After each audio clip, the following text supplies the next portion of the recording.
I was born on Long Island, New York, the third of 4 children, and our home was just 30 miles outside of Manhattan. So we were close to the Big Apple, but we lived in a suburban neighborhood. My dad was a lawyer and my mom was a teacher, and from an early age, I was totally fascinated by science and innovation. I was pretty much expected to be a doctor or a lawyer. And that was fine with me because I loved all my courses in math and science, and I wanted to pursue a career that would have a positive impact. So when I was accepted into Princeton University, I decided to major in pre-med and chem engineering, but when I graduated with honors in 1978, I wasn't accepted into medical school.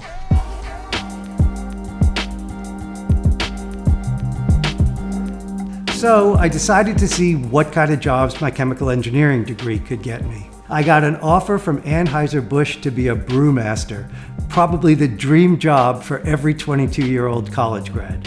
But I had one more interview at General Electric. When I learned that I could graduate on a management track in just 2 years, I decided to forego the job in beer to accelerate my career.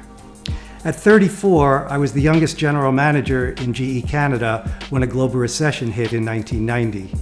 Working closely with my HR manager, Nancy Bolton, when we both got transferred back to the US headquarters in Albany, New York, we began to spend more time together, and I realized that Nancy was my best friend and could be a great life partner.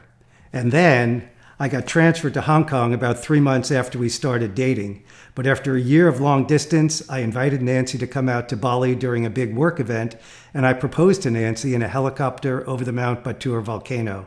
And I'm pleased to announce that our 30th anniversary is coming up on December 22nd.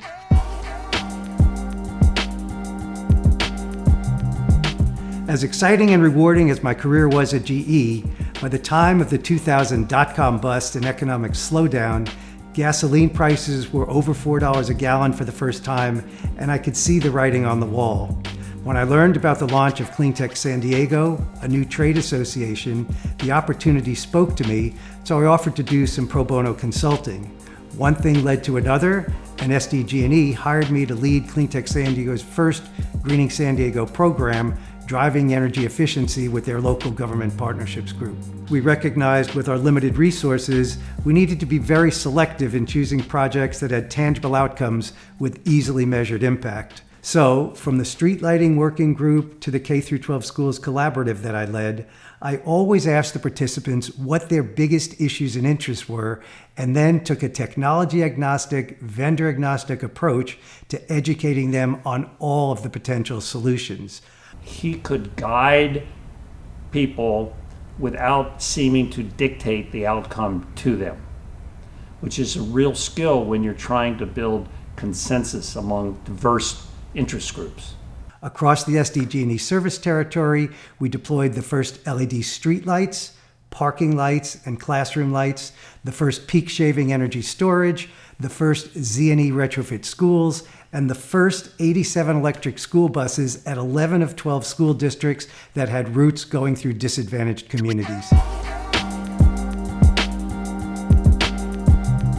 He's touched the lives of a lot of organizations and helped build a lot of entrepreneurs, and has been a part of launching a lot of new kind of clean innovations and clean technologies. But the thing that really has always captured my attention with Marty is his focus on schools. It's helping to lower electricity bills for a lot of our school districts, and again, creating a cleaner, better environment for our students to learn.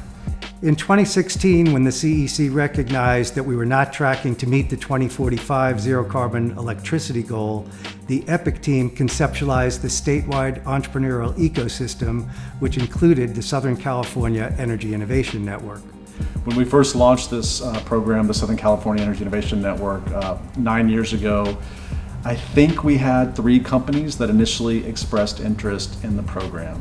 And we quickly learned that there was a need. Those 3 companies went to almost 80 pretty quickly. The SCEIN program, which the CEC created and supported, has been an amazing, amazing platform to allow usually younger people, younger companies, to have a place to talk to people who will listen.